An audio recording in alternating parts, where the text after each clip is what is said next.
Presented by RES Music. Presented by RES Music.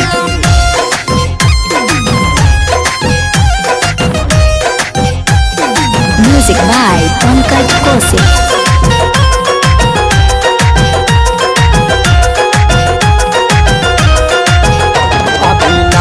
नहर कनिया गे बट बुझे हमार तू रनिया गे धनी मान जोगे अभी नया नहर है कनिया गे बट बुझे हमार तू रनिया गे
है सब हाल गे बात मने रानी जइहे कोई अगला साल गे लागल मन के श्रद्धा वाला मुझे पुराएगा हो लागल मन के श्रद्धा वाला मुझे पुराएगा हो देवघर में लागल दशहरा के मेला घुमाएगा हो मुंगेर में लागल दशहरा के मेला घुमाएगा हो पटना में लागल दशहरा के मेला घुमाएगा हो बिलहर में लागल दशहरा के मेला घुमाएगा हो।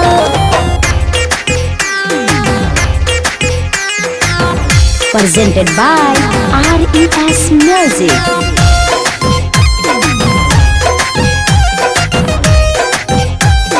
Music by Pankaj Kaushik.